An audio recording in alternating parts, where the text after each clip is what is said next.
అసలు hand hygiene అన్నది ఎంత ఇంపార్టెంట్ అంటే ఏం చెప్తారు? ఇప్పుడు మీకు జలుబు దగ్గు ఉందనుకోండి, మీరు మాస్క్ వేసుకోకుండా తుమ్మి మళ్ళీ హ్యాండ్స్తో రబ్ చేసుకుని మళ్ళీ వెళ్ళి హ్యాండ్ షేక్ ఇస్తే obviously it will go and get spread to your colleagues and friends. Yes. అది అలా యువర్ ఫ్యామిలీ మీకున్నంత వరకు బాగానే ఉంటుంది. అక్కడ నుంచి మీ ఓల్డ్ పేరెంట్స్, ఇమ్యూనిటీ లో ఉన్న వాళ్ళకి వెళ్తే it can become pneumonia and serious అవుతుంది. కాంప్లికేటెడ్. ఎస్. సో ఎంత సింపుల్ స్టెప్, మీరు జస్ట్ నోస్ మౌత్ ఎక్కడైనా టచ్ చేసుకున్నప్పుడు ఫేస్ జస్ట్ మీరు హ్యాండ్ వాష్ చేసుకోవడం కానీ హ్యాండ్ రబ్, ఇప్పుడు మనం ఎక్కువ హ్యాండ్ రబ్స్ వాడుతున్నాం కదా, సో శానిటైజర్స్ పెట్టుకొని మీ దగ్గర అది వాడి ఉంటే that prevention you could have prevented that from getting it to the other person. Yes. So that is very basic and very simple step, but it can prevent you from spreading it to the other person.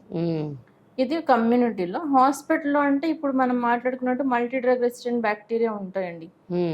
మీరు హాస్పిటల్లో ఇప్పుడు attendants ఉంటారు, care takers ఉంటారు, family ఉంటారు, కింద క్యాంటీన్కి వెళ్తారు, అటు వెళ్తారు, ఇటు వెళ్తారు, లిఫ్ట్లో తిరుగుతారు, అదంతా ఐసీయూలో అలౌ చేయము అంటే కోప్పడతారు, వస్తారు, రాగానే పేషెంట్ దగ్గరికి వెళ్ళి హ్యాండ్ షేక్ చేస్తారు, టచ్ చేస్తారు.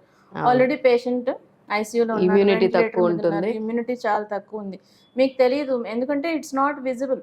హ్యాండ్స్ మీద బ్యాక్టీరియా అన్నది కనిపించవు, మైక్రోస్కోప్ లో అది కూడా గ్రో అయిన తర్వాత కనిపిస్తుంది. సో ఆ బ్యాక్టీరియా తీసుకెళ్లి మీరు మీ పేషెంట్కే ఇస్తున్నారు, then it will get more complicated.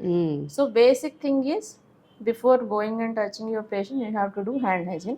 Not only for you, even doctors also. మేము 100 మంది పేషెంట్ చూస్తే ఐసీయూలో 100 మంది పేషెంట్ టచ్ చేసే ముందు we have to do hand hygiene every time. అవును, హ్యాండ్ రబ్ చేసుకోకుండా మనం టచ్ చేయలేం. That's how you prevent the spread అన్నమాట.